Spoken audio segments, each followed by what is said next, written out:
Sujets, d'autres causes. Je reste un épicurien, donc Ok. j'aime beaucoup m'amuser. Je suis resté un grand enfant et j'espère que plus tard j'aurai plus de temps pour jouer au même jeu qu'aujourd'hui. Ok, c'est quoi tes jeux alors? Mes jeux aujourd'hui, Ouais. on en a parlé juste avant de démarrer, j'aime beaucoup le ski, j'aime beaucoup les voitures de collection, j'aime beaucoup les courses de voitures anciennes et j'ai pas le temps aujourd'hui d'en faire, donc j'aime aussi beaucoup bien sûr la restauration des voitures anciennes pour pouvoir bien m'équiper, avoir un peu les mains toutes noires. Moi je pense qu'un bon week-end, on me retrouve avec du noir sous les ongles et j'aime beaucoup ça. Génial. Ah, c'est marrant parce que effectivement on en parlait juste avant, mais moi aussi, bon, tu l'as compris, du coup je suis un grand fan de ski. Et alors si j'avais, j'ai un petit rêve aussi, tout en bas de la liste là, c'est à la retraite comme toi, de récupérer une vieille Fiat 500, tu vois. Il y en a plein qui, quand tu te balades dans les rues en Italie, qui semblent même totalement abandonnées. Je suis sûr que ça coûte pas si cher, ou peut-être que ça a pris énormément de valeur. Toi qui es peut-être plus expert que moi, peut-être que ça, j'ai aucune idée de combien ça coûte.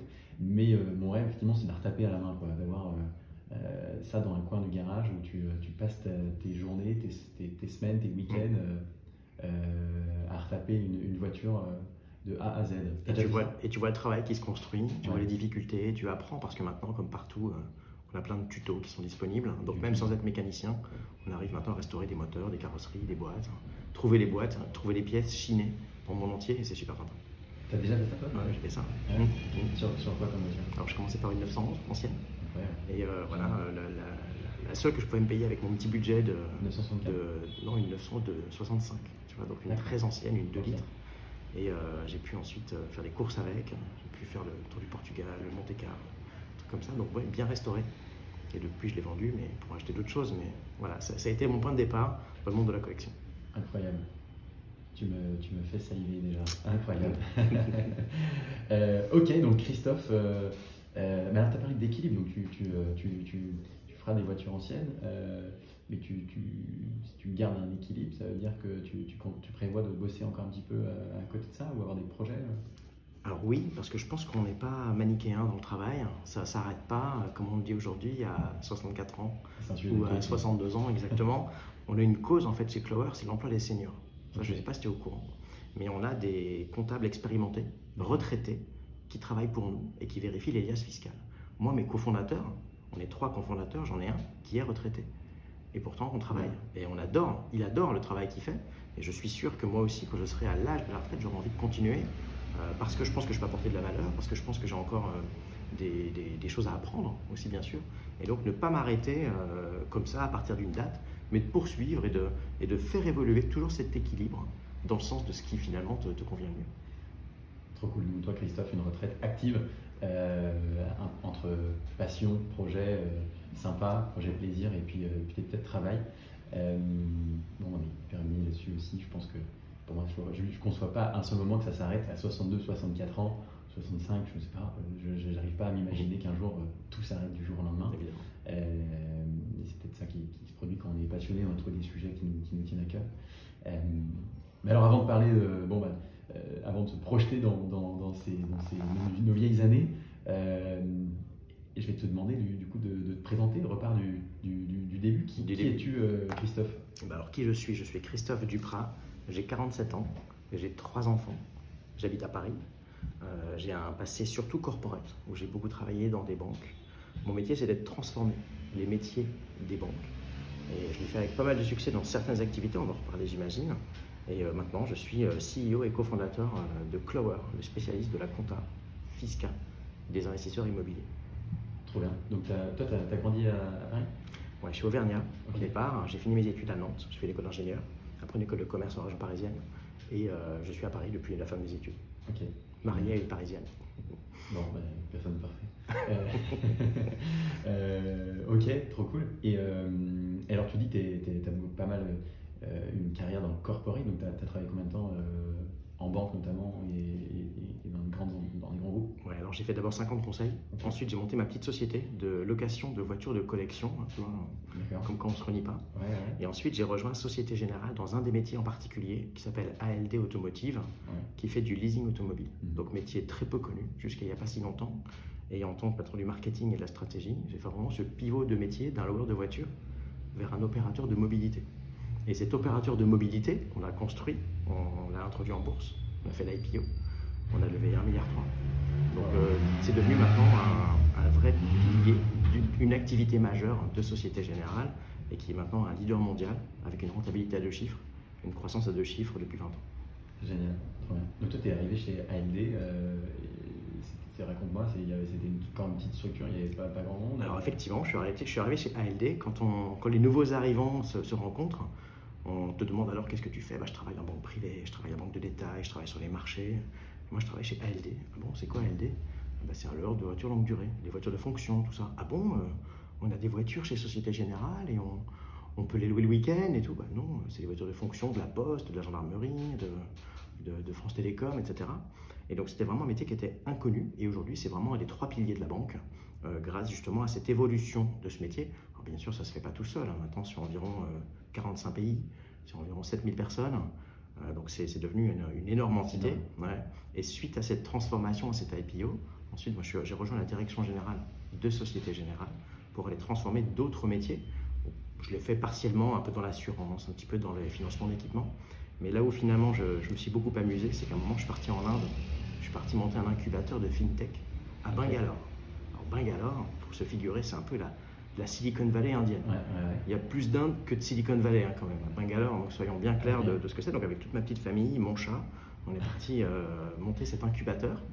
Et super expérience, environ 80 startups accélérées, toujours sur une approche où en fait quel est le besoin de la banque, quelle est la réponse que peut apporter l'écosystème tech local indien, quand même très vaste, et derrière sur des durées très courtes, 10 semaines, est-ce qu'elles peuvent résoudre cet irritant? Si oui, elles partent avec un contrat, sinon tant pis, et 70% de contrat à la fin. Donc vraiment un beau succès. 70% des projets que vous avez accélérés, vous avez signé un accord, un contrat avec la Société Générale ensuite pour répondre à un de vos besoins. Exactement, la Société Générale a signé un accord avec une start-up qui répondait à un enjeu sur une durée courte, souvent c'est des contrats de 2 ans, qui permet après à la banque de pouvoir répliquer en interne ceci, parce que sinon maintenir un socle technique avec 50 petits add-ons externes, c'est pas gérable.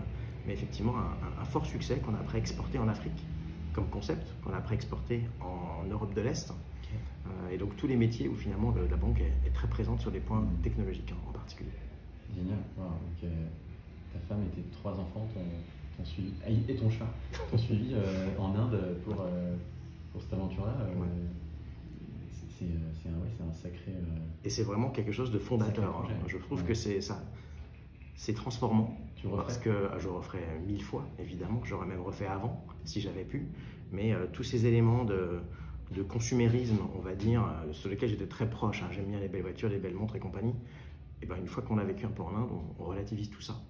Et on se dit, c'est quoi qui est important? Et donc certes, on était dans un milieu très privilégié d'expat, mais en même temps, juste en bas de la porte, c'est la vraie Inde. Donc là, effectivement, on est face à des écarts qui sont majeurs et ça fait réfléchir. Trop bien. J'imagine une expérience qui marque une vie, quoi. Trop bien. D'accord. Et alors, tu as passé pas mal de temps du coup à la Société Générale. Ensuite, tu es revenu à Paris après le séjour indien. Oui, mais c'est en fait en Inde que cette idée de Clover est arrivée. D'accord. C'est en Inde parce que quand j'étais en expat là-bas, j'ai dû louer mon appartement à Paris.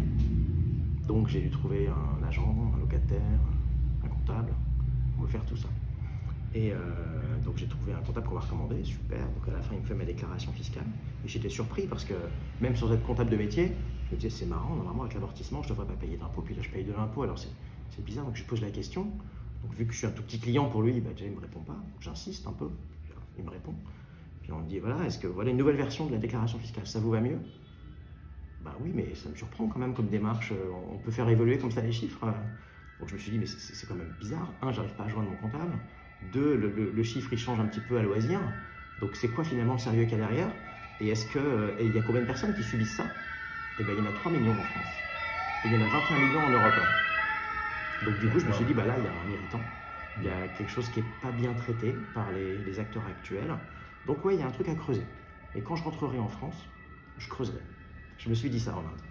Donc tu as fait 3 ans en Inde? J'ai fait 2 ans en Inde. 2 ans en Inde à bouillonner en disant mince, je n'ai peut-être pas la bonne déclaration fiscale. Bon, tu avais repris le truc assez vite.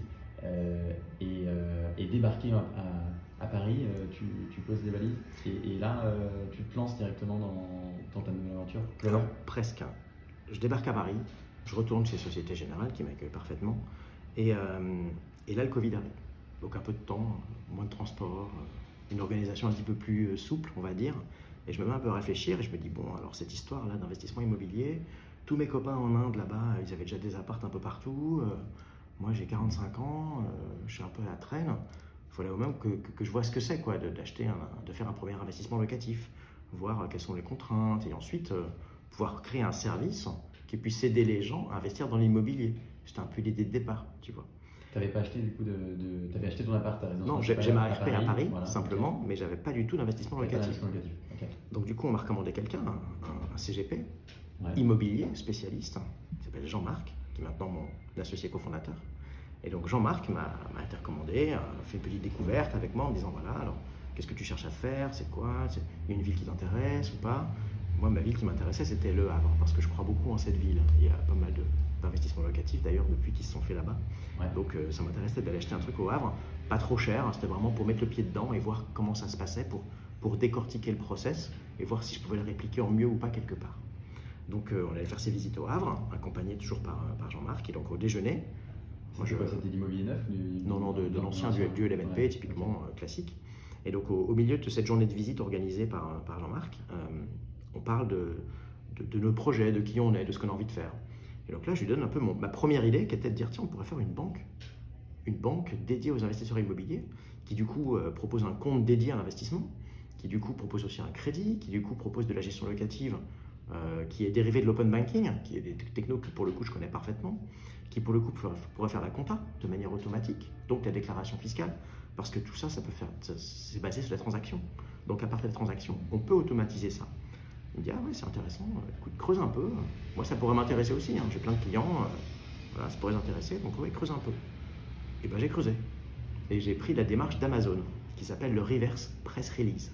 Donc j'ai fait un petit communiqué de presse, écrit un bidon, en disant, voilà, le service est sorti, ça s'appelle comme si, alors c'était pas Clover à l'époque, c'était Element Paper. Element Paper, okay. Exactement. Et je me suis dit, bah voilà, on pourrait faire ce compte bancaire, voilà ce qu'il faut un établissement électronique, il faut un agrégateur, il faut quelques systèmes experts, mais voilà, ça peut se faire. Et donc il était surpris que quelqu'un creuse finalement ce sujet-là. Il m'a dit, bah, écoute, j'ai quelqu'un que je connais bien, qui lui a créé beaucoup de sociétés, une douzaine, qui vient de revendre sa dernière boîte à un grand groupe, donc il a un peu de temps, un peu d'argent, pas mal de connaissances. Est-ce que tu veux que je lui en parle aussi? Je dis, bah oui, ce serait pas mal, on en parle. Et donc on fait ce premier call à 3 avec Jean-Marc et Marc, sans se connaître, hein, du coup, en plein Covid, hein, donc tout en visio. Et donc ils me disent, voilà, alors t'es qui, t'as fait quoi comme études, enfin une petite découverte, hein, tu vois, normale, t'as fait quoi dans la vie, ok, bah, c'est quoi ton projet, c'est de faire ça, ok, comment tu t'y prendrais, bah, on pourrait faire un proto, moi je connais des boîtes en Inde qui font ça super bien, je viens de là-bas, ok, il faut combien pour faire ça, bah, il faut un peu d'argent, mais pas tant que ça, ce proto on l'expose sur le marché, on voit ce que ça donne, puis on voit s'il y a un truc à faire, bon bah ok, on y va. Et tous les trois. Donc après une visio, après 2-3 visios quand même, on va dire. On crée la société, on crée une petite SAS à 3, on met un petit capital, on met un petit peu de trésor et on fait ce premier prototype qui a mis 4 mois à peu près à être fait, donc assez rapide, un démonstrateur, hein, pas un vrai socle technologique solide qu'on a présenté au salon Rent et là carton au salon Rent, tout le monde me disait bah oui mais c'est pile le truc que j'attendais, je comprends pas que ça n'existe pas toujours, que ça n'existe encore pas, voilà c'est fréquent. Là c'est un démonstrateur donc c'est pas encore tout à fait prêt. Et là, plusieurs personnes m'ont dit, ok, donc moi je vais investir dans ce projet-là. Alors qu'on ne cherchait pas d'argent ni rien. Et donc dès lors qu'on a dû proposer cette levée de fonds pour consolider ce prototype en un socle industriel, là j'ai dû quitter bien sûr la banque, donc j'ai quitté Société Générale, je me suis mis à 100% sur ce projet-là. On a fait cette première petite levée de fonds qu'avec des business angels bien sûr. Et on a transformé ce prototype en un outil industriel qui est encore la base de ce qu'on utilise aujourd'hui chez Clover. Donc voilà, on a notre outil qui va chercher les transactions bancaires sur les comptes des investisseurs, qui les traduit en comptabilité, en gestion locative automatisée et en déclaration fiscale. Très bien, alors du coup, revenir sur tu étais au salon Rent avec ton prototype, tu étais encore employé de la Société Générale à l'époque, tu faisais ça sur ton temps libre, les week-ends, j'imagine, en soirée. Et au Salon Rennes, vous avez peut-être mesuré du coup l'intérêt. Et là, tu t'es dit, ouais, il y a un marché, il y a des clients, j'y vais, quoi. C'est vraiment ça, hein. C'est vraiment la démarche MVP, hein, le minimum viable product. Est-ce que le produit qu'on a créé comme ça, pas trop cher, est-ce qu'il rencontre un marché? Et oui, typiquement, il rencontre un marché. Donc voilà, maintenant, il faut qu'on le produise. Et effectivement, ce marché, on se rend compte, on a aujourd'hui 4000 downloads par mois, par exemple. Bon, bah, trop bien. Alors, du coup, plus en détail, moi j'ai plein de questions sur Clover et ton activité. À commencer, c'est quoi voilà, raconte-moi, c'est qui votre client, pourquoi est-ce qu'il vient vous voir et qu'est-ce que vous lui proposez du coup? Okay, alors, on a deux types de clients. On a déjà, alors je parle des clients particuliers aujourd'hui. On a des clients qui viennent pour de la gestion locative, parce qu'on a effectivement une offre de, on va dire plutôt d'aide à l'autogestion. On fait des quittances, des modèles de baux, etc. Des choses assez simples, hein. On n'est pas rentré super dans le détail de ceci, et ça c'est gratuit. Donc on a des clients qui utilisent gratuitement Clover en mode freemium pour faire leurs quittances, qui sont des quittances comptables, hein. On connecte son compte, et parce que le loyer est payé, on peut faire sa quittance qui est une quittance comptable. D'accord. Tu connectes ton compte en fait bancaire à l'outil Clover qui va analyser du coup les flux sur ce même compte et te dire effectivement Madame Dupont, là, locataire du voilà, le loyer du studio à Chaville a été payé, voilà votre quittance. D'accord. On l'envoie à votre locataire. Okay. Voilà, donc ça c'est le premier petit sujet que les clients viennent chercher. Mais là où finalement on a beaucoup de valeur, parce qu'il y a beaucoup d'outils de gestion locative qui font ça, il y en a des super performants, il y en a des plutôt basiques, il y en a des très chers, il y en a des pas chers du tout. Là où finalement on s'est rendu compte qu'il n'y avait pas tellement de concurrence mature, c'est sur la partie compta et déclaration fiscale. Alors la compta, la compta tech, il y a plein de super boîtes, hein, des Penny Lane, des Indie qui font des trucs super, mais qui font tout ça pour des entreprises, ça, oui, des freelances. Pour des entreprises. Exactement. Ouais, c'est ça. Et finalement, une comptabilité BIC, donc pour du meublé, bénéfices industriels et commerciaux, avec des amortissements, c'est pas si loin que ça, mais personne ne le fait. Donc on s'est mis à le faire, à bien le faire, et finalement on l'a fait de manière très scalable. Donc forcément, nos premiers clients nous ont coûté des fortunes, hein, parce qu'on crée un outil énorme avec une équipe de 10 développeurs pour aller servir 5 clients. Mais en fait, c'est le même outil qui va servir demain 50 000 clients. Donc on est vraiment sur un modèle de volume pour aller chercher des dizaines de milliers de clients pour pouvoir aller réaliser leur déclaration fiscale automatiquement. Alors la réaliser, c'est déjà une bonne chose. L'optimiser, c'est encore un petit peu mieux. Le faire pas trop cher, ça me paraît être un peu la cerise sur le gâteau. Et pouvoir derrière optimiser aussi la gestion locative en trouvant des économies, en sachant quand est-ce qu'il faut réinvestir, vers quoi. Là, je pense qu'on a vraiment un service holistique qui prend par la main, qui copilote finalement l'investisseur depuis l'idée de l'investissement jusqu'au réinvestissement à venir. C'est hyper... Moi, tu me parles, forcément, parce qu'en tant qu'investisseur, on a envie d'optimiser alors sa fiscalité, bien entendu, et puis c'est même avoir les datas pour optimiser demain sa gestion, se dire où est-ce que j'ai peut-être une marge de manœuvre, où est-ce que je peux aller chercher des économies. Ça, du coup, vous proposez déjà ça aujourd'hui? Vous proposez déjà des insights comme ça? Alors tout à fait. En fait, on a plein de statuts finalement chez Clover. Alors on fait la compta et la déclaration fiscale. On a un statut d'assistant comptable. Attention, on n'est pas expert comptable. Inscrit à l'ordre des experts comptables, on est un assistant comptable. Mais on va bien sûr jusqu'au bout de la télétransmission de la déclaration fiscale aux services fiscaux. C'est quoi la différence du coup? L'ordre, simplement. L'inscription à l'ordre, on n'est pas aujourd'hui inscrit à l'ordre des experts comptables. Il y a un expert pas comptable. Obligation de l'être. Non. Et si on l'était, on ne pourrait pas être sous-traitant. Et on fait aussi maintenant ce service-là en B2B pour des entreprises qui elles-mêmes aident à l'investissement. D'accord. Voilà. Donc ça, c'est le premier statut qu'on a. Le deuxième statut, on est courtier. Donc en renégo de prêt, en renégo d'assurance. On est aussi agent immobilier, carte T, carte G. En fait, si tu veux, c'est là que tu vois vraiment mon ADN bancaire. On a été biberonné à la régulation, à la conformité. Donc on a été au top de chacune des conformités qui étaient potentiellement exigibles. Et aujourd'hui, par exemple, on n'a pas de collecte de fonds. On ne reçoit pas l'argent des locataires. Hein. Tout est en lecture sur les comptes de nos clients. Donc on n'a pas besoin de la plupart de ces agréments.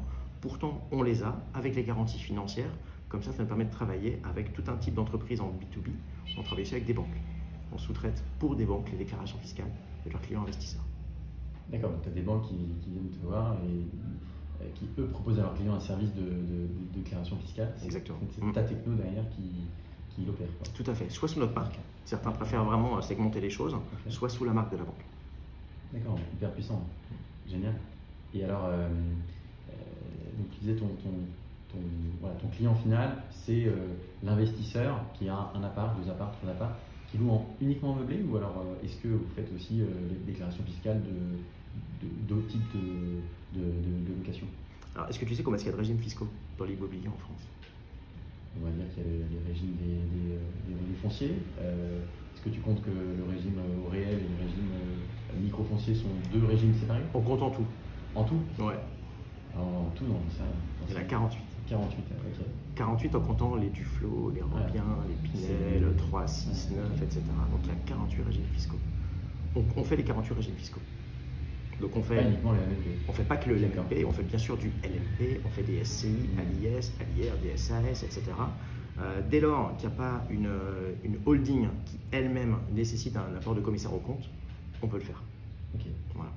Et alors tu dis assistant comptable, mais que tu vas jusqu'à la déclaration, finalement, qu'est-ce que tu ne fais pas qu'un comptable ferait en plus? Alors, c'est la certification sur lettre de mission. En fait, quand tu souscris le service d'un cabinet d'expertise comptable, tu signes une lettre de mission de présentation des comptes.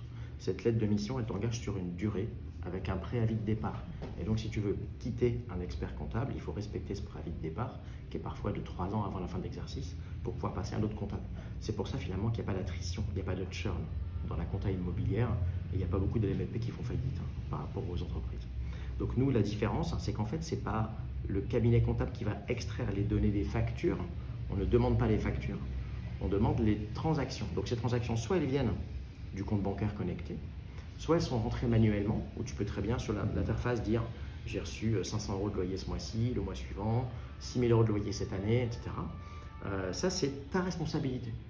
Donc, c'est toi qui, finalement, en tant qu'utilisateur, va renseigner ta comptabilité, la construire. Nous, derrière, nos équipes, elles vont produire les amortissements, parce que ça, c'est une vraie science derrière. Il y en a ces algorithmes qui le font tout seuls. Et donc, tout ce qu'on fait de manière algorithmique, on peut le faire. Si jamais on avait des saisies manuelles, là, pour le coup, il faut être vraiment avec un statut de comptable pour le faire, donc on préfère ne pas le faire. On a bien sûr des assistances, mais comme une assistance logicielle, on propose d'aider nos clients s'ils sont un petit peu bloqués. Et donc, c'est pour ça qu'on a un service client qui est super réactif et qui répond à toutes les demandes de nos utilisateurs. Mais donc, on va jusqu'à la production de la comptabilité. Ensuite, nos algorithmes transforment cette compta en déclaration fiscale, quel que soit le régime. Et derrière, on a nos derniers algorithmes qui vont jusqu'à la télétransmission aux services fiscaux. Ok, donc moi je suis client, je suis inscrit sur Clower, clower.com, Q-L-O-W-E-R d'ailleurs. Tiens, pourquoi Clower? Attends, t'as une idée ou pas? Je vois un trèfle comme logo. Tu t'approches. La chance dans l'immobilier. En fait, un trèfle à 4 feuilles, en anglais, c'est clover. Ouais. À 3 feuilles, c'est shamrock. J'ai appris toute la terminologie des trèfles, bien Okay. sûr. Donc, clover, ça vient du trèfle parce qu'on a cette offre à 4 feuilles. 1, compta fiscal. Okay. 2, gestion locative. 3, moteur d'optimisation. Et 4, conseil patrimonial. C'est les 4 feuilles qu'on couvre qui, du coup, à chaque fois, se permettent de suivre de manière complète l'investisseur immobilier. Bon, je ne sais pas si je te souhaite ou non de peut-être proposer une 5e offre un jour, parce que du coup, il faudra changer de nom. Comment tu vas? Je sais pas comment. Je crois que ça n'existe pas, le trèfle à 5 feuilles. Il y en a. Ça, je pense que ça porte aussi chance parce que c'est aussi très rare. T'as vraiment creusé le sujet des trèfles en fond de obligé. Ok. Mais je suis content que tu dises Clower parce qu'il y en a beaucoup qui disent Q-Lover, etc. Donc on entend un petit peu tout, donc on est toujours un peu surpris. On a fait une vidéo assez rigolote sur comment les gens prononcent d'ailleurs dans des salons. C'était assez drôle.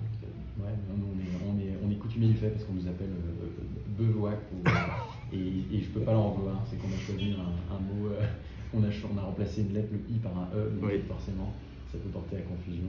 La vraie raison c'est que bivouac.com avec un I était déjà pris, donc on l'a mis à l'anglaise, be or not to be, voilà, mais c'est pas évident. Effectivement, les .com sont beaucoup pris, effectivement. Ouais, exactement. Mais pas le trèfle à 4 feuilles avec un W à la place du V. Alors. Et un Q. Et un Q, ouais. Ok.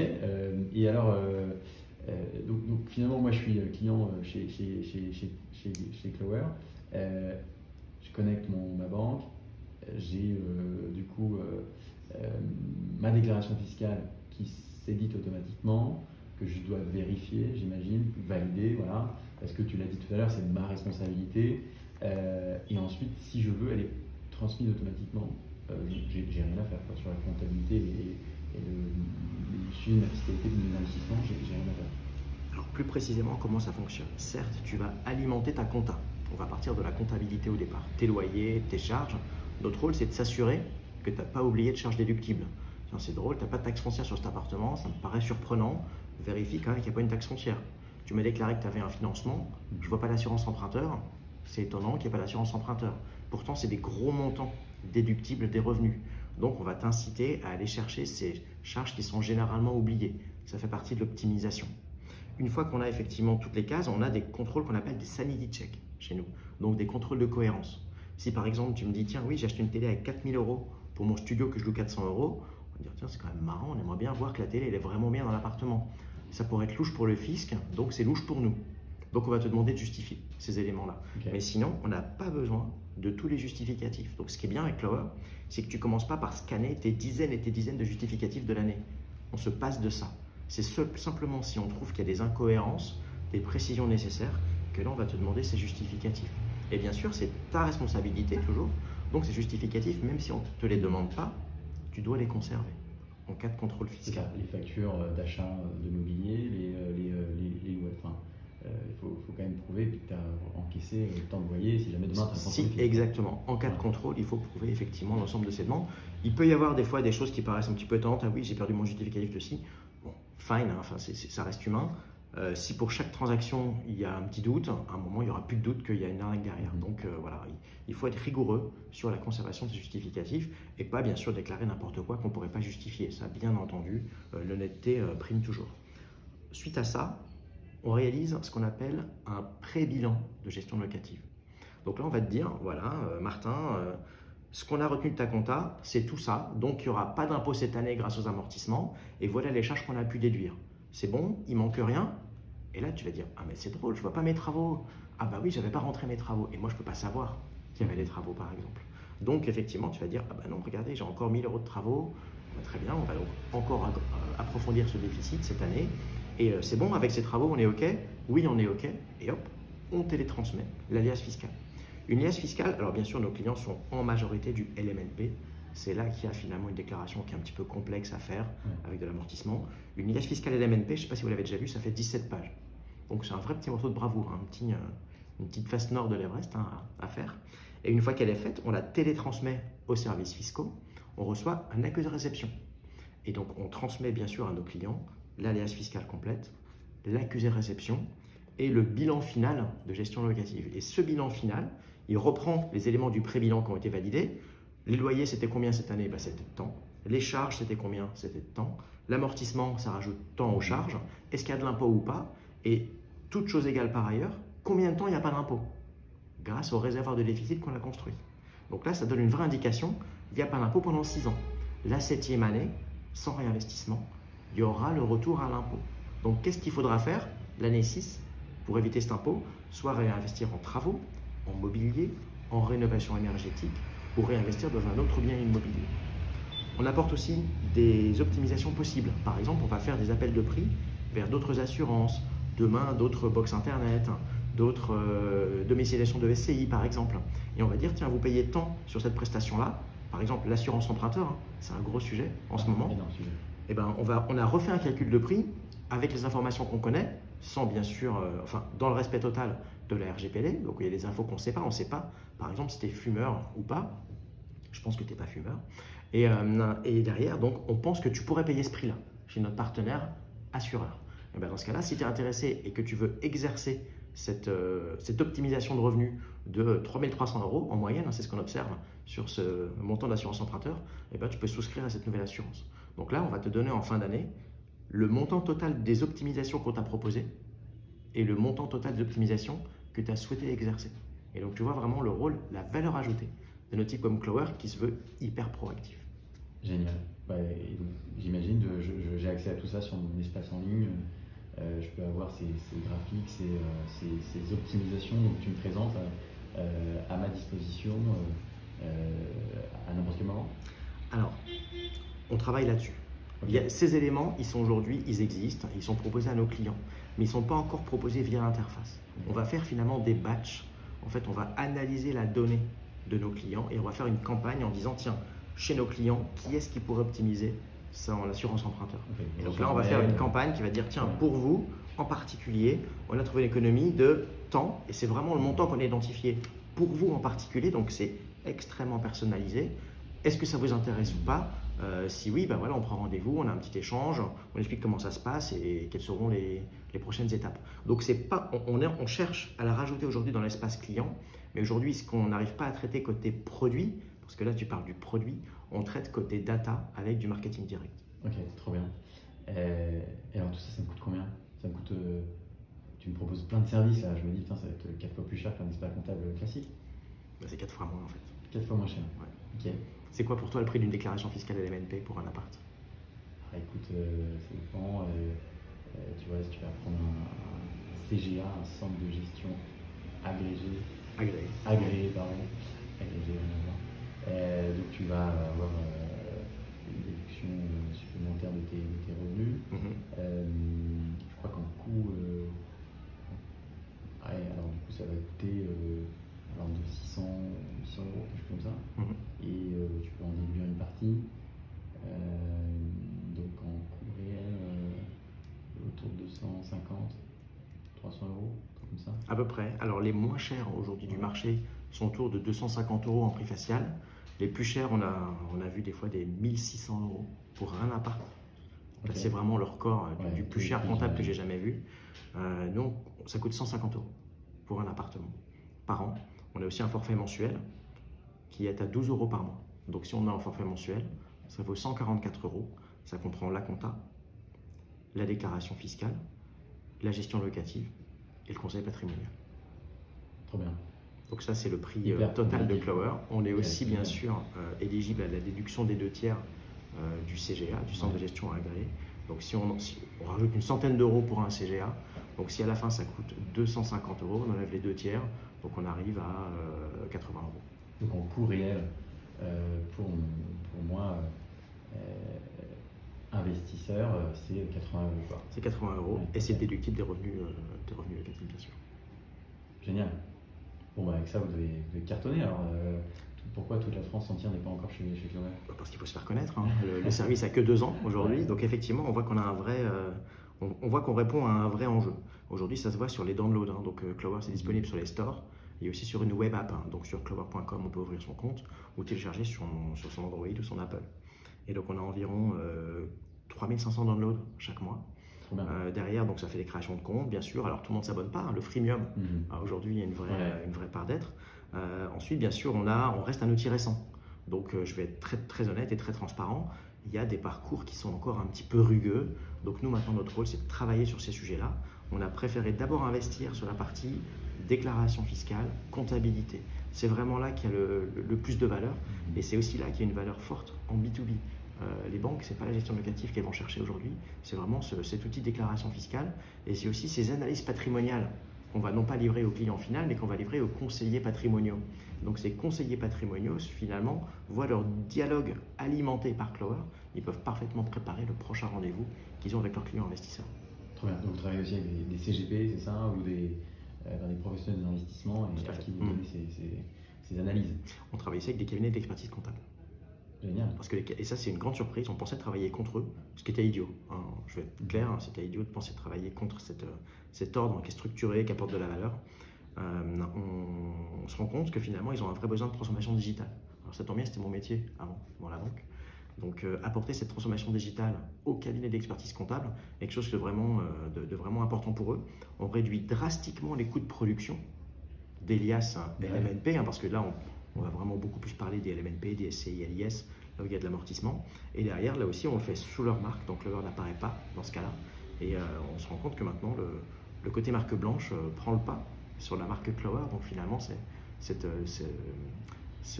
acquisition client se fait de manière plus rapide en B2B qu'en B2C. Ça pose plein de questions après sur l'avenir de ces opportunités, lesquelles est-ce qu'on va privilégier ou pas. Génial. C'est combien de lots que Clover analyse tous les ans, là, tous les mois? Alors tous les ans, on n'a que 2 ans d'existence, donc c'est beaucoup plus cette année que l'année dernière. On a 5000 lots aujourd'hui qui nous suivent en compta ou alors en gestion locative. Ça représente environ 750 millions d'euros d'actifs immobiliers. Wow. Trop bien. Bon, bah, en plus, il y a un marché énorme. Bientôt, tu équiperas tous les experts comptables qui, effectivement, je pense, n'ont pas la gros de leur valeur ajoutée, ils ne sont sûrement pas là.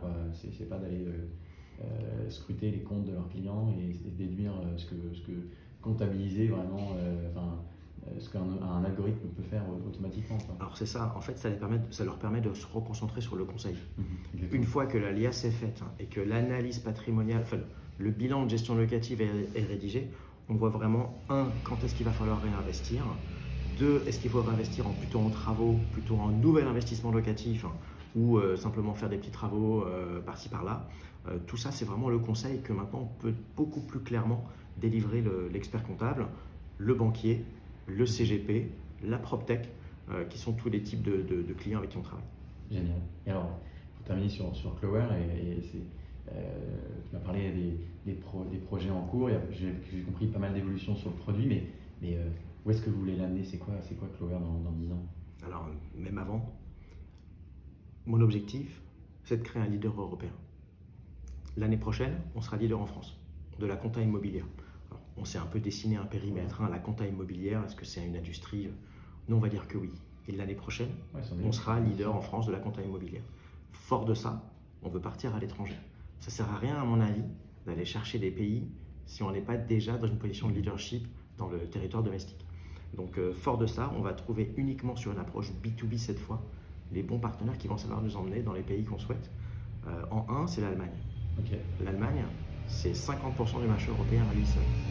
L'Allemagne, c'est un pays de locataires. On a 55% de foyers locataires en Allemagne contre 40 en France et seulement 10 en Italie ou en Espagne. Donc c'est vraiment en Allemagne qu'on a une complexité fiscale qui légitimise un Clover et qui derrière nous permettra d'atteindre cet objectif d'être un leader européen. Donc oui, on est là pour longtemps et on espère être de plus en plus visible en France et dans les pays autour. Peut-être des levées de fonds alors du coup encore alors oui, toujours, parce que derrière on est un SaaS. Un SaaS, ça consomme du cash au départ. Une fois qu'on a une base de clients suffisante, ça y est, on arrive à l'équilibre et on sera à l'équilibre cette année. Donc c'est super au bout de moins de 2 ans de pouvoir avoir un SaaS à l'équilibre. Je pense que c'est une chose assez rare. Ça prouve bien que finalement ce marché est en attente d'une solution comme la nôtre. Donc fort de ça, oui, on devra quand même lever des fonds pour aller plus vite. Si on attend que de la croissance organique, ça va prendre du temps. Donc si on va à un moment acquérir des marchés à l'étranger, des nouveaux partenariats, de la visibilité, oui, il va falloir du coup dépenser un petit peu plus. C'est mon esprit un peu auvergnat qui revient. J'ai du mal, moi, aujourd'hui, à me montrer très dépensier quand on n'est pas encore à l'équilibre. J'espère que ça changera bientôt. Trop bien. Écoute, hyper excitant et puis bravo déjà pour le chemin parcouru, c'est hyper impressionnant. Mais il en reste devant encore. Et ouais, il y a encore, je pense, beaucoup de choses à aller chercher et vous m'avez l'air d'avoir le bon produit, la bonne techno pour faire ça et une proposition de valeur, je pense, qui a trouvé son marché. Quoi. Visiblement, il y a un peu d'écho. Et ça, c'est hyper chouette. Alors, il y a cette réponse. Moi, ma grande fierté, c'est en fait les feedbacks des clients. Aujourd'hui, sur Google, on a 5 sur 5. Sur Apple, on a 4,8. Donc, on est vraiment aujourd'hui très bien noté par nos clients. Ça, c'est vraiment grâce à l'équipe de support client. Déjà, le produit, je le redis, il s'améliore tous les jours. En réalité, il s'améliore tous les 15 jours. À chaque nouvelle release, on a des nouvelles fonctionnalités, des corrections, des améliorations de parcours. Mais on a surtout cette équipe qui répond chaque jour aux demandes de clients. Chaque personne qui s'inscrit sur Clover est rappelée. Donc, les gens sont surpris, ils téléchargent une app et on les rappelle et ils apprécient beaucoup. Donc, je pense que cet accompagnement, parce qu'on parle d'un sujet qui est délicat, l'amortissement, quel régime, c'est quand même beaucoup d'argent qui est en jeu. C'est aussi des redressements possibles. Il y a beaucoup d'erreurs à faire dans la compta et la fiscalité. On pourra en reparler si tu veux.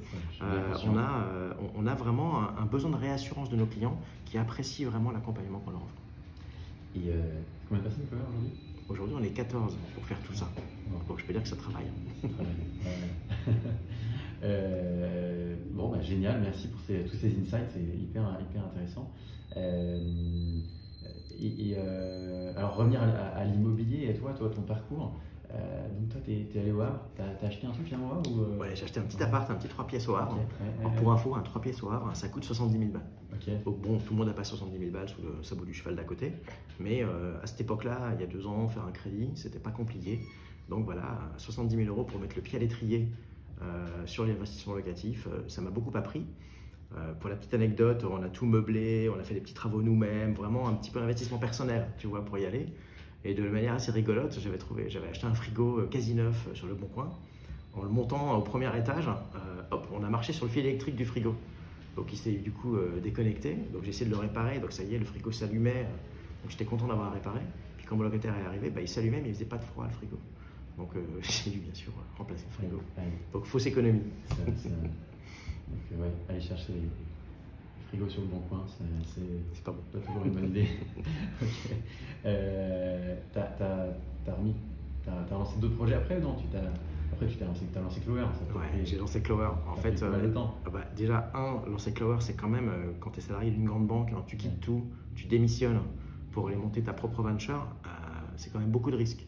Donc à un moment, voilà, j'ai préféré me concentrer sur les choses que je voulais vraiment faire. Donc j'ai appris avec ce premier investissement. On a du coup, tu te rends compte, beaucoup pivoté. Hein. On n'a pas créé un outil d'aide à l'investissement. Il y en a déjà sur le marché qui fonctionne très très bien, Bivouac en particulier.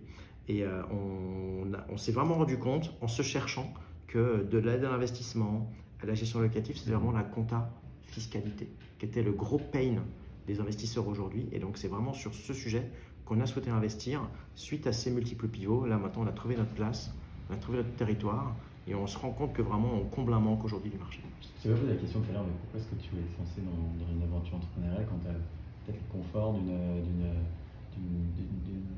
belle carrière que tu as pu déjà développer au sein d'un grand groupe comme la Société Générale, qui te fait vivre en plus des aventures incroyables en Inde, comme tu nous as raconté. Qu'est-ce qui te motive à tout lâcher Je dirais, c'est une question difficile. Je pense que tu as ça qui est chevillé au corps quelque part. J'avais monté une première boîte quand j'étais en école de commerce, alors encore avant, une boîte qui faisait du delivery de disques, de CD, de DVD achetés sur Internet. Ça, c'était en 2000, donc ça remonte, il n'y avait pas encore Amazon Prime. Bon, ça a capoté, évidemment, tu as 23 ans, tu as les idées plus gros que la tête, voilà. Ensuite, cette boîte de location de voitures de collection qui marche toujours, qui s'appelle Drive Classics, dans laquelle moi j'ai plus d'intérêt, c'était une vraie passion qui m'a beaucoup plu, mais qui payait pas vraiment. Et là, pour le coup, je me rendais compte que c'était un petit peu dommage peut-être de rester peut-être juste mécanicien, alors que je pouvais quand même faire d'autres choses. Là maintenant, effectivement, on est sur une venture dans laquelle moi je crois beaucoup, et j'ai vu ces startups évoluer, j'ai vu l'enthousiasme dans le regard de chaque entrepreneur, et je me suis dit, c'est ça que je veux faire. Et en fait, d'y aller un petit peu, mettre un petit pas dans l'aventure, tout en étant salarié, je me suis dit, non, forcément, c'est forcément là que je veux aller à fond, et on ne peut pas être entrepreneur à moitié. Donc il a fallu à un moment prendre son risque, se faire confiance, bien s'entourer. Je pense que si j'avais une chose à retenir jusque-là de cette aventure, et je le répète, on a encore beaucoup de chemin à faire devant nous, mais je pense que avoir bien su s'entourer, ou avoir eu beaucoup de chance dans cette notion des personnes qui nous entourent, est à mon avis ce qui fait la différence. Tu parles de tes associés, tu as aussi peut-être j'imagine des investisseurs, un board, des conseillers. Alors effectivement, comment tu t'entoures? Je pense qu'il y a tous ces niveaux qui comptent de manière énorme. Un, c'est mes cofondateurs, Marc et Jean-Marc, qui à un moment, quand tu as un petit dip de morale, sont là, ou quand tu as un doute, sont là aussi. Et quand ils ont un doute, tu es là pour eux. C'est vraiment quelque chose de très symétrique. En deux, c'est les ressources qu'on a commencé à recruter. On a recruté en plein Covid, sans jamais s'être vu. Tu signes des CDI avec des gens que tu n'as jamais rencontrés. C'était pas la norme en 2020-2021. Donc là aussi, on a finalement fait des excellents choix. On a réussi à créer, je pense, un esprit de corps chez Clover, où les gens sont super contents d'être là. On est très libre en télétravail, pourtant les gens viennent tout le temps. On se fait des bonnes soirées ensemble. J'aimerais qu'on en fasse plus, bien sûr, mais ces gens sont là. On a été bien mentorés, on a des investisseurs qui nous ont fait confiance et reconfiance depuis le départ. On n'a que des business angels aujourd'hui au capital et qui nous aident vraiment, qui nous apportent des conseils. J'ai un tiers des investisseurs qui sont des clients, qui ont été d'abord clients. Okay. Et à un moment, on faisait une levée de fonds, on leur a dit, tiens, ça vous dirait, vous avez un patrimoine qui me paraît assez important, est-ce que vous voulez un petit peu diversifier avec un peu de tech? Et là, ils sont venus. Donc c'est un super preuve de confiance, moi j'ai trouvé. Et enfin, bien sûr, on a effectivement créé un board of advisors. On est 3 vieux darons, cofondateurs. Et donc, il y a des angles qu'on n'éclaire pas. Et donc, dans mon board, j'ai voulu que des femmes. Et donc, j'ai des femmes qui sont ni salariées, ni investisseurs de Clover, mais qui, en tout cas, éclairent très concrètement des angles que nous, on a laissés de côté. Et c'est vraiment, vraiment riche aussi de les avoir à nos côtés. Chercher la complémentarité et l'éclairage que vous n'avez peut-être pas par vous-même. On ne sait pas avoir, tout simplement. Trop bien. J'adore. Bah, écoute, Aline, tout ce que tu as dit, c'est hyper inspirant. Et je trouve ça une bonne démarche, quoi. Vraiment, faut le faire. Trop cool. Alors, tu as parlé de monter cette boîte, c'est une aventure. J'imagine que tu en as connu quelques galères. Tout comme dans l'immobilier d'ailleurs, parce que c'est ça aussi la réalité de monter un projet immobilier, acheter pour soi, acheter pour louer. Et c'est en partie pour ça qu'on est là aujourd'hui, pour évoquer aussi ces galères. Alors, est-ce que, Christophe, toi, tu as connu, toi, personnellement, des galères? Alors, tu nous as raconté le frigo tout à l'heure. Ouais. Est-ce que tu en as vécu d'autres, ou même peut-être par procuration, via des histoires que tu as pu vivre de tes clients ou de personnes que tu as côtoyées dans l'immobilier? Alors là, Martin, j'ai peur de ne pas être très rigolo, parce que moi, j'ai un peu le statut du comptable ici. Donc moi, je fais les choses nickel. Tu vois, libre à la conformité. Tout a été nickel dans l'investissement, dans l'obtention du crédit, dans le déménagement, dans le bail. Mon locataire est parfait, il m'envoie un petit SMS tous les mois pour dire qu'il a bien payé. C'est super. Donc là, effectivement, j'ai pas de galère à t'apporter sur ma situation perso. Le Havre, tout roule. Le Havre, ça roule et c'est une ville super. Ouais, par contre, j'ai plein de clients qui ont des galères. J'ai plein et là, j'en ai quand même des rigolotes. Enfin, des rigolotes. Non, parce que les galères, c'est jamais rigolo quand ça t'arrive. Ouais, on va pas s'en réjouir, mais, non, au moins le fait d'en parler, ça peut-être nous faire sourire, c'est vrai, on va pas se cacher, mais au moins si ça peut permettre d'éclairer certains qui du coup auront les clés pour éviter de les commettre à nouveau. Alors c'est ça. Si on prend le cycle de vie de l'investissement immobilier, déjà il y a l'achat, il y a l'acquisition du bien. J'ai plusieurs clients qui ont payé et qui n'ont jamais eu leur appart. Parce que le promoteur a mis la clé sous la porte, parce que le CGP n'a plus jamais répondu à ses appels, a pris sa commission et c'est terminé. Et en même temps, le promoteur derrière a disparu. Du coup, la banque avait quand même décaissé plainte contre la banque qui a été donnée sans suite. Donc juste genre 150 000 balles de perdu. Donc je ne sais pas si tu imagines, le gars qui a perdu 150 000 balles et qui n'a jamais touché son appart, c'est vraiment dur de l'accompagner vers un deuxième/premier investissement. Donc là, quand même, énorme construction de confiance à refaire, parce que le mec s'est fait juste rouler par des margoulins. Et des margoulins, il y en a dans toutes les industries, et il y en a aussi dans l'immobilier. C'est là que finalement, regarder la durée de la relation qu'on a avec la personne à qui on fait confiance me semble super importante. Si tu as un vendeur, un courtier, typiquement un broker d'immobilier, dès que c'est signé chez le notaire, le gars a disparu.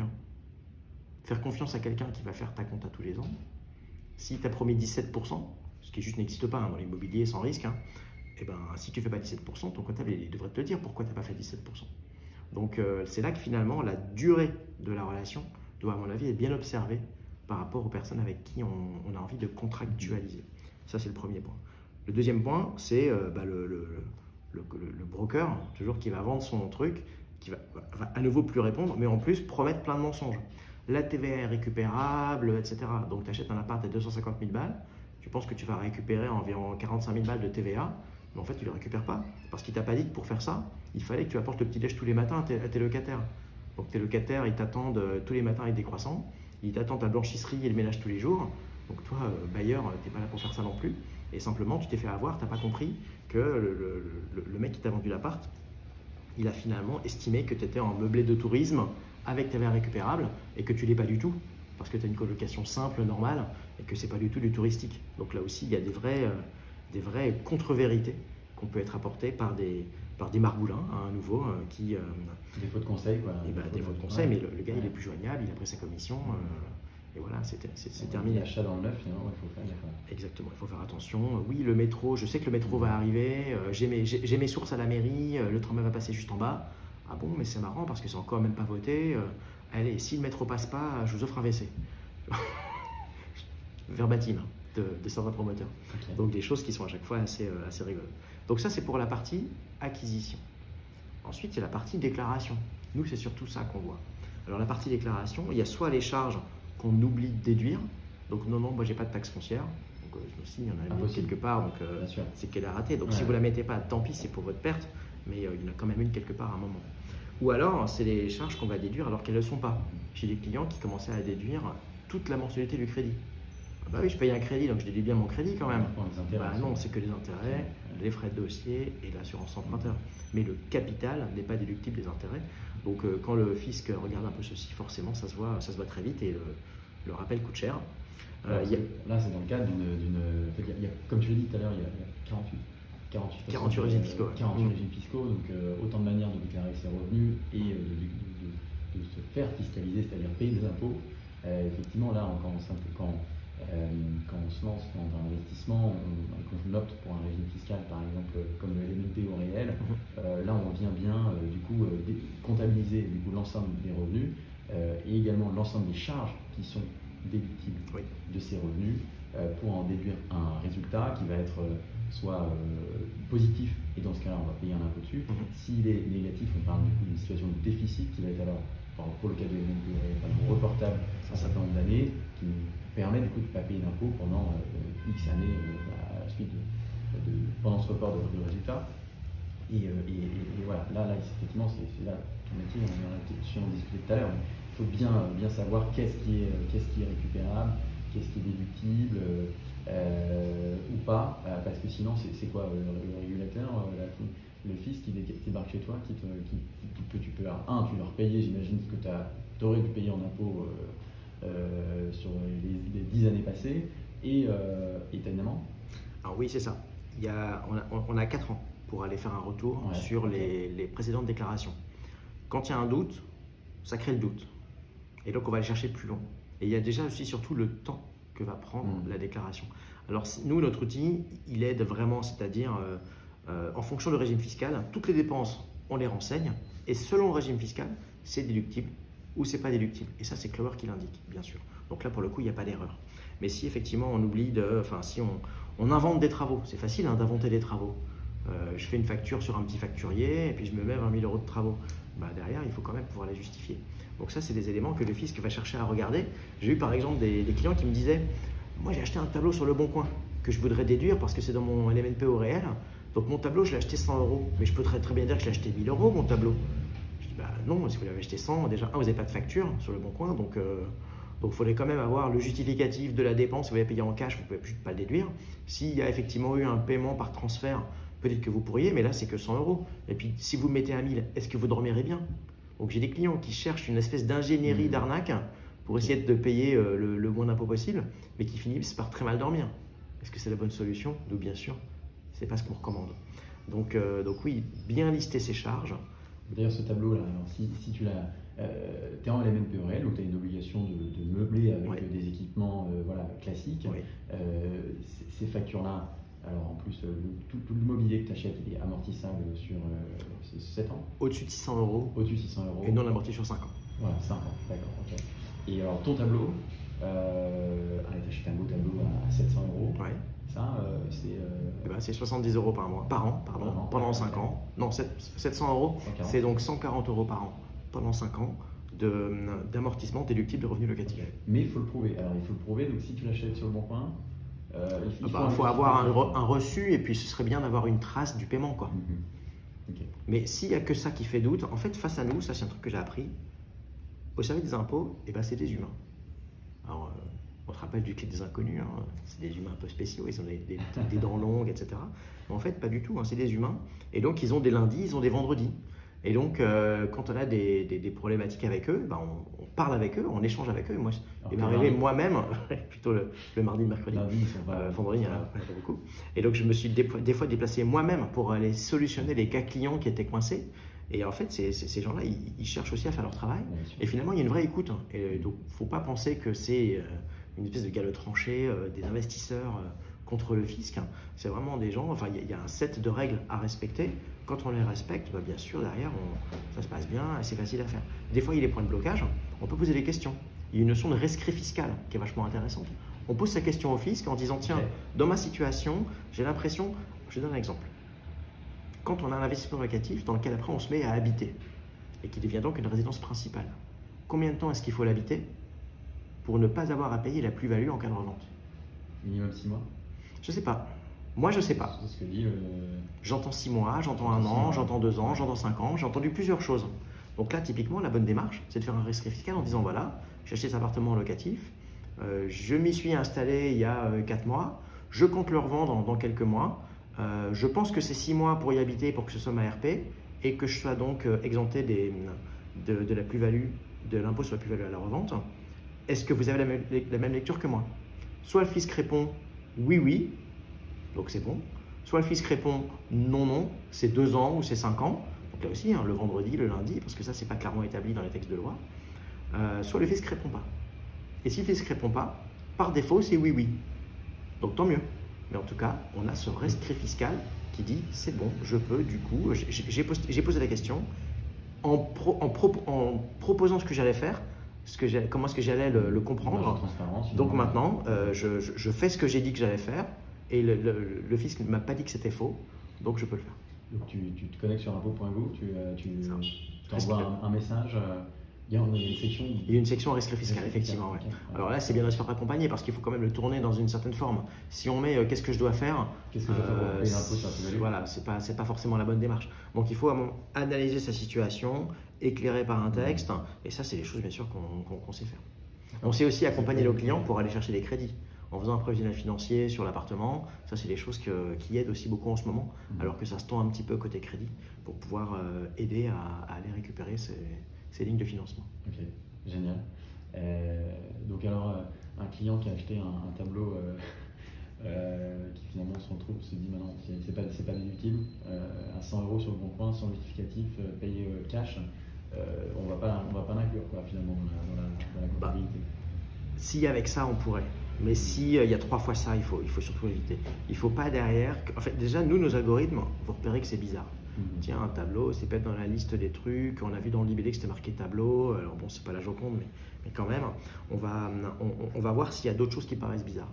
On va toujours essayer de clarifier la situation pour que l'investisseur soit le plus lisible, transparent possible du point de vue des contrôles qui sont réalisés par le fisc. Ouais, attention, je suis en train de réfléchir à une technique d'optimisation fiscale, mais du coup, vu qu'on en parle en podcast, j'espère que les contrôleurs des impôts qui nous écoutent, comme ça, ils sauront comment la contrer. C'est pour ça qu'on parle de ça. Parce que personnellement, je ne pratique pas cette méthode-là, mais alors, si demain tu achètes une œuvre pour ton usage même perso, tu pourrais flouer l'impôt, flouer l'administration en disant tiens, tenez, j'ai acheté un G-Cometti à 100 000 €, je l'inclus dans mes dépenses de fourniture mobilier pour mon appart locatif. Ça va allumer des voyants de partout. C'est l'exemple de la télé à 4 000 € dans le studio. Ouais. Le Giacometti, non, ça passera pas. Enfin, il y a une liste très précise du mobilier et des équipements qui sont attendus pour faire de la location meublée. On connaît tous cette liste, elle est très transparente. Le seau, la serpillière, etc. Il n'y a pas d'œuvre d'art dedans. Donc si on décide de faire une petite déco sympa, pourquoi pas, un petit tableau comme ci, comme ça, mais il faut que ça reste dans le raisonnable. Sinon, on va très bien voir que c'est à des fins d'optimisation fiscale. Et ce genre d'optimisation fiscale est bien sûr complètement proscrite. J'imagine bien. Ok, mon schéma tout malo. Tant mieux alors. Comme ça, tu l'emmèneras sur tes 2 oreilles. Voilà, exactement. Et puis pour tous les contrôleurs des impôts qui nous écoutent, vous affolez pas, alors c'est bon. On vient de démontrer que c'était pas possible. Par contre, le pack mobilier, souvent on a des packs mobiliers qui ont un peu de déco et tout, là pour le coup ça rentre. Parce que la déco, ça aide à louer, ça aide à l'activité BIC, bénéfice industriels et commerciaux. Donc non, là on est complètement dans notre droit. On a d'ailleurs 2 manières pour le pack mobilier. On peut considérer ça comme un pack et l'amortir comme tel, parce que c'est un pack à 2 000 € par exemple. Ou alors se dire, non, en fait mon pack c'est que des petits sujets à moins de 600 €, et donc je préfère le passer en charge. Là pour le coup, il y a un vrai flou. Donc on préfère l'amortir. On trouve que c'est plus simple finalement, plutôt que de resubdiviser le pack en 35 items de 120 €, voilà, qui est finalement un peu de sens. Ok. Bon, hyper intéressant en tout cas. Est-ce que tu as d'autres galères qui te viennent à l'esprit ou d'autres choses que tu as pu rencontrer, des situations un peu farfelues? Alors je me suis rendu compte qu'il y avait quand même beaucoup de gens qui déclaraient au micro. Ouais. C'est à peu près jamais intéressant C'est peut-être de déclarer au micro. plus grosse Et galère. finalement, voilà, il faut passer du coup au réel. Alors, il faut faire le calcul. Nous, on a des outils qui font ça automatiquement, hein. Alors, il y a deux types d'outils Donc, qui le existent en ligne. micro-foncier, pour les auditeurs qui ne savent pas exactement ce que c'est un régime fiscal où on décide en fait. Est-ce que c'est encore d'ailleurs le régime le plus répandu, le plus utilisé? Alors oui, Oui. c'est plutôt une option fiscale. En Une fait, option le fiscale. régime, il y a le régime foncier Voilà. pour la location nue et le régime BIC, bénéfices industriels et commerciaux, pour la location meublée. Pour chacun de ces régimes, on a une option micro et une option réelle. Cette option micro, on a un abattement qui nous permet de ne pas calculer les charges et on se dit, bon bah ok, on est fiscalisé en location nue sur 70% des revenus locatifs hors charge. Donc là, très Location simple, nue. pas besoin d'expert Voilà. comptable, pas besoin de On a coureur. gagné 10 000, on enlève 30, on a donc gagné 7 000, on paye de l'impôt sur 7 000 et on paye combien d'impôt? On paye la tranche marginale d'imposition, mettons 30% pour le commun des investisseurs, plus 17,2% de cotisation sociale. Pour le meublé, c'est la même chose, à part que l'abattement est de 50% et non pas de 30%.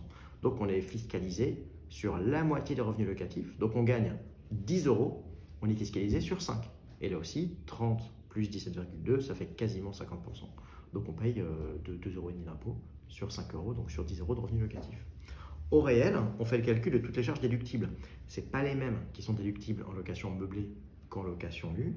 Bon, mis à part cette petite différence, la grosse différence, Amortissement. c'est l'amortissement. L'amortissement, ça capture la perte de valeur. L'ordinateur a dit à 1 000 euros, dans 5 ans, il vaut 0. Donc en réalité, il a coûté comptablement 200 euros par an pendant 5 ans pour passer de 1 000 à 0. L'appartement, c'est pareil. C'est un peu plus compliqué. On enlève l'appart-terrain, on décompose en composants. Le gros œuvre, ça dure 50 euros.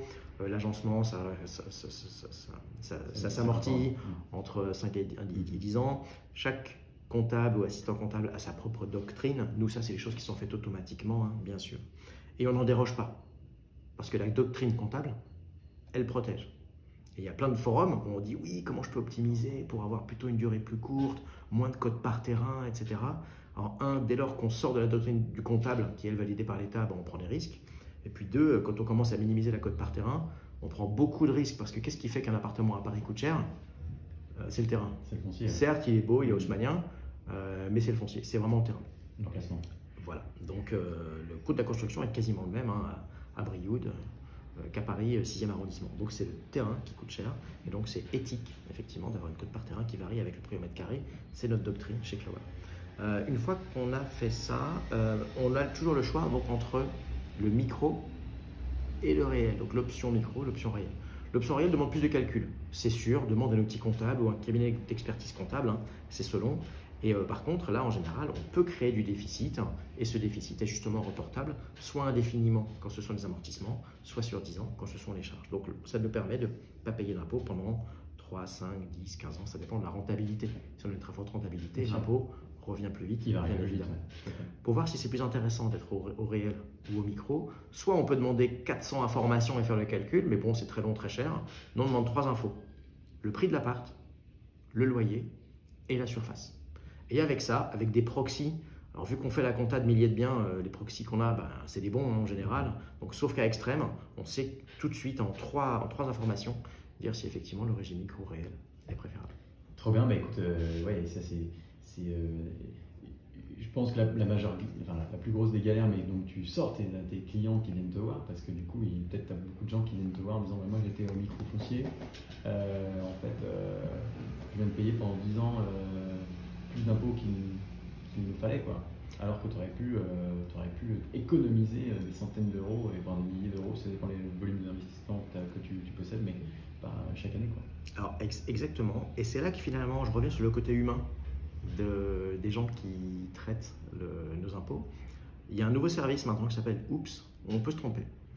Et quand on se trompe, on peut remonter des fois à 2 ans en arrière. Donc ça nous est déjà arrivé d'avoir des clients qui venaient d'autres cabinets comptables. Mm-hmm. On a beaucoup de respect, hein, bien sûr, pour nos confrères. Hein.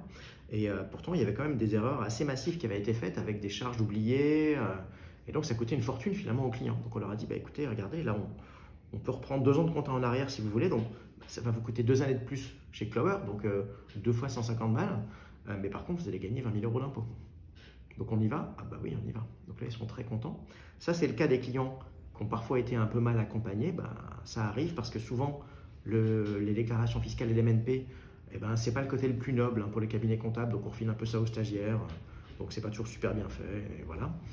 Il y a aussi ceux qui, du coup, sont complètement phobiques administratifs. Donc dans ce cas-là, bah, ils disent bah non, moi j'ai acheté un appart il y a 4 ans, j'ai jamais rien fait.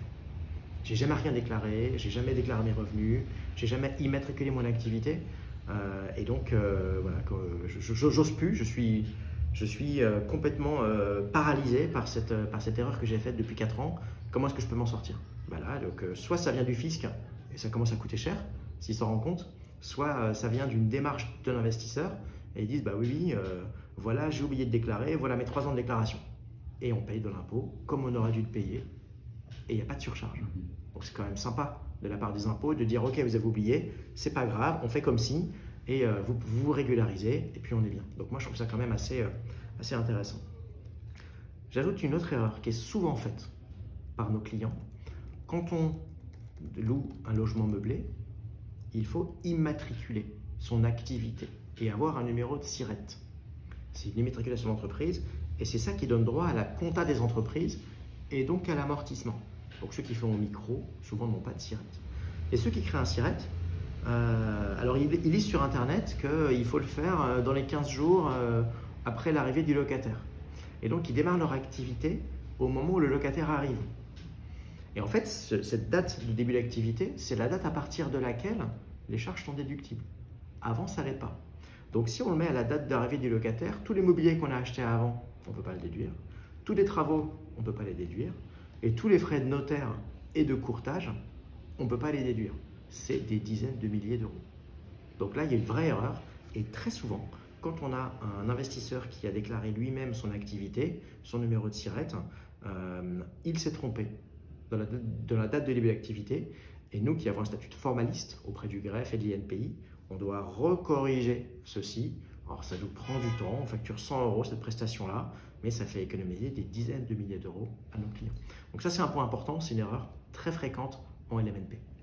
Ouais, grosse galère. Bah, écoute, merci, je suis très content que tu en parles Christophe, parce qu'effectivement c'est un sujet sur lequel nous, je sais qu'il y a un process, voilà, dès qu'on passe un de nos clients, avant même qu'il soit propriétaire de son bien, on s'occupe de ça, parce que c'est une erreur très classique que bon nombre font quand ils ne sont pas accompagnés, quand ils n'ont pas lu tout le code des impôts comme toi tu sens. Voilà. Ouais, et puis ils changent tous les ans le code des impôts. Ouais, voilà. Et je les comprends parce que c'est tellement une tannée d'aller comprendre tous les mécanismes derrière, où ça demande énormément de temps, énormément d'énergie. Donc il faut se faire accompagner. Bah écoute, merci pour tous ces tips hyper actionnables. La première chose qu'on peut retenir, c'est allez vous adresser aux bons professionnels. En plus, quand on parle de fiscalité, etc., on est sur des montants énormes. Donc, faites-vous accompagner par Clover ou d'autres sur la gestion de votre comptabilité, vos déclarations fiscales. Vous ne le savez peut-être pas, mais vous payez de l'impôt en trop alors que vous ne devriez pas. C'est à peu près systématique. Ouais, voilà. Et puis, pour tous les TEVNU, les CAUSAC, voilà, ceux qui ont la phobie administrative, hyper intéressant. Je pense qu'on peut finalement rattraper sa situation, encore une fois, en plus en déléguant ça à des professionnels. Trop cool. Et puis, non, mais c'est ça qu'on retient, quoi. Faites les choses bien. Ça coûte pas si cher que ça si on se fait accompagner des bonnes personnes. Et on dort sur ses 2 oreilles. On dort bien en plus. Trop cool. Bah écoute, merci beaucoup Christophe de tout ce partage. Plein de choses à reprendre, hyper intéressant. Avant de se quitter, j'ai 5 petites questions pour toi. Alors, si demain tu devais repasser à l'action, à acheter un appart, un immeuble, je ne sais quoi, toi, t'es plutôt Lille ou plutôt Marseille? Je suis plutôt Marseille, ouais. Parce que je sais que les trajets pour aller voir son appart sont déductibles des revenus locatifs. Donc se payer un petit week-end à Marseille de temps en temps pour aller voir si tout va bien, ça rentre dans la compta. Trop bien. On ne dira pas à l'État qu'en fait tu es parti faire de la voile ou te baigner dans les calanques. Y compris hôtel et resto. C'est bon à savoir. Plutôt studio ou colocation? Plutôt plusieurs studios, personnellement. Je crois beaucoup en la coloc, mais il faut que ce soit bien fait. Et aujourd'hui, la coloc, je crois plus au co-living dans ce cas-là. La coloc, hein, quand il n'y a qu'une salle de bain et 3 chambres, ça marche pas, c'est pas quali, quoi. Et c'est pas des bonnes conditions de vie. Et les gens qui vivent dans les colocs, c'est quand même des conditions de vie. Et moi, je mets vraiment en avant les bonnes conditions de vie, le confort d'être chez soi, de se sentir chez soi. Alors que le co-living, pour le coup, là, je trouve ça vraiment intéressant, avec des espaces communs partagés quali, avec du beau mobilier, avec chacun sa salle de bain. Là, effectivement, dans ce cas-là, je serais plus co-living. Finalement, un co-living, c'est pas plusieurs mini-studios avec un grand salon. Et ben, c'est plusieurs messieurs avec un grand salon, c'est ça exactement. Okay. Donc pas studio, pas colocation, mais co-living. Et toi, plutôt quartier périphérique, barre d'immeuble, méga rendement ou belle pierre, hyper chère mais hyper bien placée? Alors, mix des deux, diversification toujours. Donc, les deux, mon général. C'est tout l'intérêt d'ailleurs du co-living. On peut avoir des bonnes rentabilités dans des quartiers plutôt patrimoniaux. Alors que sinon, si on va chercher la rentabilité, par exemple, moi au Havre, j'ai plutôt pris périphérie du Havre pour avoir une belle rentabilité, voir ce que c'était, mesurer le risque. La seule loi qui marche en finance, risque, rendement. Donc, si on va chercher du rendement, il y a plus de risques. Mitiger son risque par peut-être un premier move en périphérie et un deuxième move plus en centre-ville dans un quartier, peut-être plus en devenir mais plus central, là ce serait mon approche. Ok, bah écoute, ça se voit que tu as travaillé dans la banque, ces sujets financiers te parlent bien. Alors si on remontait avant ta première opération au Havre par exemple, là, il y a quelques années, est-ce que tu aurais un conseil à te donner, quelque chose que tu ferais différemment? Sur l'investissement locatif, le faire plus tôt. J'ai attendu 45 ans, c'est vraiment ballot. Alors que finalement, l'immobilier, quand c'est bien fait, quand c'est fait intelligemment et quand c'est fait aussi avec éthique, ça reste un faiseur de roi. Donc je me suis rendu compte que plein de gens le faisaient très tôt et j'aurais dû effectivement le faire plus tôt. Donc voilà, je ne changerai rien à la démarche, mais je commencerai 20 ans avant. Donc tu dirais, Christophe, consultant dans un cabinet de conseil, comme là où tu as commencé, premier salaire en poche, acheter déjà la moitié de la ville du Havre, quoi. Alors premier salaire en poche au Havre plutôt qu'en Porsche. Voilà. Bon, tu as fait d'autres projets plaisir. Et rentable aussi. Ah bah, on va en parler. On en parlera après pour déjeuner. Et alors, la dernière pour finir, si je te donnais 10 millions d'euros, là, tu as pas le droit d'acheter des Porsche avec, tu dois acheter, la consigne c'est acheter de l'immobilier, tout type d'immobilier. Qu'est-ce que tu achèterais, où ça et pourquoi? Je suis quand même un épicurien. 10 millions d'euros, je pense que je commencerai à acheter une jolie vigne. Sympa. Parce que je crois au terroir. Okay. Je suis un Auvergnat, je suis un vieux bouseux. Je crois qu'on a besoin de se faire plaisir. Et je trouve que le vin, le champagne et les vins au sens large sont un bon moyen de se faire plaisir. Je suis incapable de savoir faire vieillir des grands crus, parce que certains font des investissements, bien sûr, sur du vin. Ce ne serait pas du tout mon approche. Par contre, faire exploiter une vigne pour justement produire quelque chose qui donne du plaisir aux autres, là, ce serait un bon schéma. Trop bien. Bah écoute, je propose qu'on termine sur ces belles paroles. Je suis à 100% aligné avec toi. C'est bien d'investir. Investir, il faut le faire. On n'a pas le choix d'ailleurs, c'est nécessaire. En ce moment même, on enregistre cet épisode.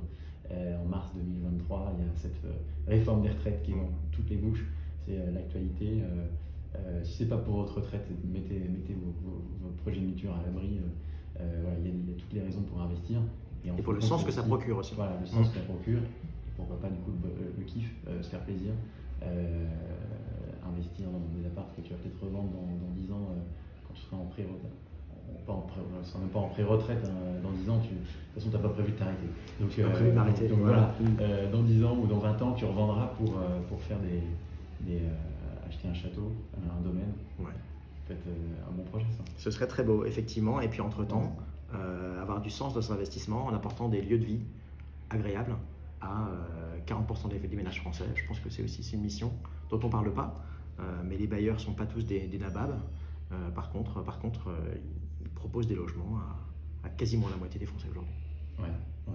Tous ces enjeux de rénovation énergétique, etc. On aurait pu en parler pendant des heures. Ça. Mais écoute, on se donne rendez-vous dans 10, 15, 20 ans. Tu m'invites dans tes vignes. Exactement. Tu vas me chercher encore. On ira goûter les crus. Ouais, je signe. Merci Christophe. J'étais ravi de te rencontrer puis d'apprendre tout ça sur toi, sur Clover. C'est hyper intéressant. Merci de nous avoir partagé ces conseils. Donc maintenant, si vous avez écouté cet épisode, vous n'avez plus le choix, hein, vous n'avez plus d'excuses. Voilà, allez voir les bons professionnels pour vous faire accompagner dans vos déclarations fiscales parce que on n'a plus le choix, on n'a plus le droit de se tromper. Il y a des outils pour le faire, c'est pas cher. Avant 15 ans, où est-ce qu'on te retrouve, où est-ce qu'on te contacte si on ne te connaît pas, sur LinkedIn peut-être Sur LinkedIn sans problème, sur clover.com, on est très très réactif vers toutes les réponses, vers toutes les questions de nos clients ou futurs clients.